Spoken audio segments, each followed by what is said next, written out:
हम्म जरा सोचिए, बाजार में सामान खरीदा और पेमेंट के लिए अपनी जेब से 100 रुपए का नोट निकाला, जिसके ठीक बीच में ना एक बड़ा सा पारदर्शी टेप लगा हुआ है। हाँ, और उस समय जो वो अजीब सी हिचकिचाहट होती है ना। बिल्कुल। यही लगता है कि दुकानदार इसे लेगा या नहीं लेगा, या फिर बैंक इसे स्वीकार करेगा या वापस कर देगा। ये तो एकदम रोजमर्रा की उलझन है यार। हाँ। मतलब हम कागज के उस टुकड़े को ऐसे देखते हैं जैसे उसका पूरा मूल्य उस टेप के एक छोटे से टुकड़े पर टिका हो। राइट। तो आज के हमारे इस डीप डाइव में हमारे पास रिजर्व बैंक ऑफ इंडिया मतलब आरबीआई द्वारा जारी किए गए नए मास्टर निर्देश और कुछ बैंकिंग नियमों के दस्तावेज हैं।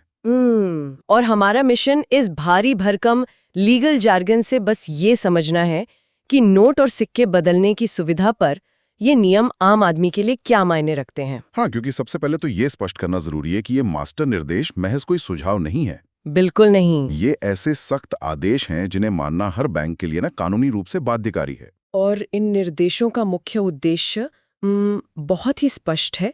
अब सभी बैंक शाखाओं के लिए ये पूरी तरह से मैंडेटरी कर दिया गया है कि वे आम जनता को मुफ्त और बिना किसी भेदभाव के नोट और सिक्के बदलने की सुविधा दें। सुनने में तो ये बहुत अच्छा लगता है, लेकिन देखो जमीनी हकीकत कुछ और ही होती है। हाँ, बैंक अक्सर ना खराब नोट लेने से कतराते हैं। हाँ, सही कह रहे हैं। तो अगर कोई नोट बीच से 2 हिस्सों में फट जाए और उसे टेप से जोड़ दिया जाए, तो क्या वो फिर भी असली पैसा माना जाएगा?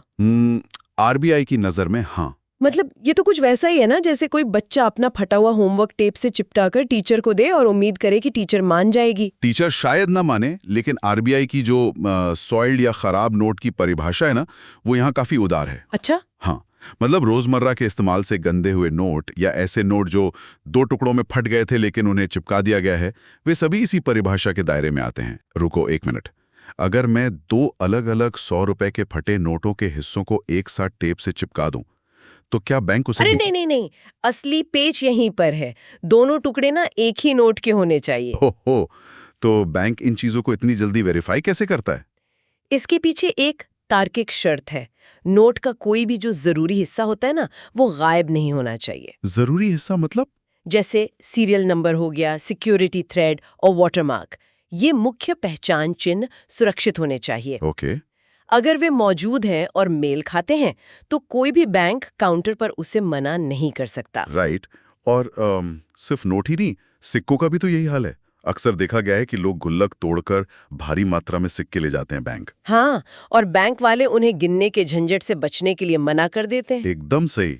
तो इसी रवैये को खत्म करने के लिए आरबीआई ने सिक्कों को भी इसमें प्रमुखता से शामिल किया है। अच्छा। बैंकों को सभी मूल्य वर्ग के सिक्के और नए नोट जारी करने ही होंगे। साथ ही लेन देन या एक्सचेंज के लिए उन्हें स्वीकार भी करना होगा, या फिर सीधे ग्राहक के खाते में उस राशि को क्रेडिट करना होगा। लेकिन एक बात बताइए, बैंक ऐसा क्यों करेंगे? मतलब मेरा मतलब है, खराब और टेप लगे नोट या ढेरों सिक्के लेकर बैंक अपना समय और रिसोर्सेज क्यों बर्बाद करेगा? इसमें उनका क्या फायदा है? देखो, ये उनके फायदे के लिए नहीं है, बल्कि पूरी अर्थव्यवस्था की सेहत के लिए है। वो कैसे?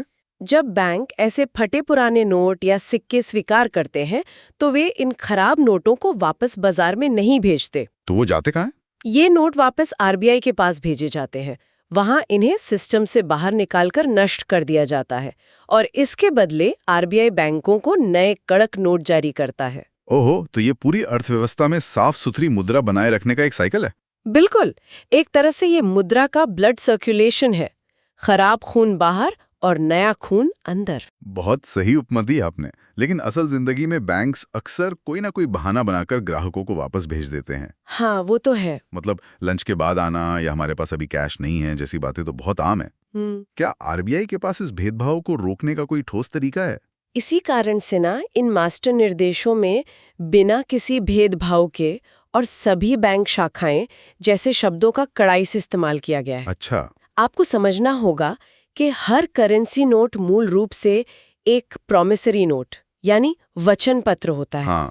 जिस कागज पर वो छपा है, उसका थोड़ा खराब होने या फटने से उस वादे का वास्तविक मूल्य कम नहीं हो जाता। वाव, यानी कागज सिर्फ एक रसीद है, असली कीमत तो उस वादे की है।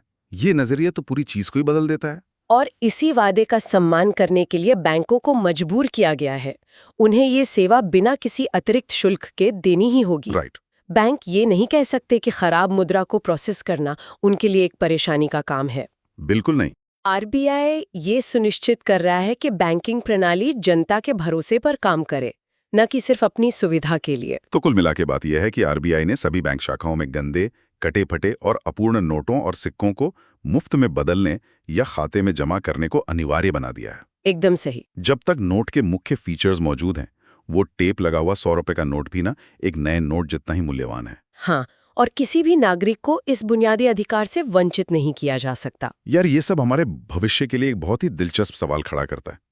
कैसा सवाल? देखिए, हमने ये समझा कि एक भौतिक नोट फटे, गंदे या टेप लगे होने के बावजूद अपना पूरा मूल्य बनाए रखता है। हाँ, क्योंकि उसके पीछे एक भौतिक और कानूनी गारंटी बनी रहती है। बिल्कुल। तो जैसे जैसे हम भविष्य में पूरी तरह से डिजिटल करेंसी की ओर कदम बढ़ा रहे हैं, जहाँ टूट-फूट जैसी कोई चीज ही नहीं होती। राइट, तो ये भौतिक गारंटी हमारी मानसिकता को कैसे प्रभावित करेगी? एक स्क्रीन पर दिखने वाले डिजिटल नंबर की तुलना में एक टेप लगे हुए 100 रुपए के नोट पर सिस्टम को कानूनी रूप से बाध्य देखकर हमें जो भरोसा मिलता है ना, वो सच में बहुत अलग फीलिंग है। तो सोचने वाली बात यह है कि क्या वो भरोसा कभी उस डिजिटल दुनिया में महसूस हो पाएगा? अगली बार जब कोई काउंटर पर वो टेप लगा नोट दे तो जरूर विचार कीजिएगा।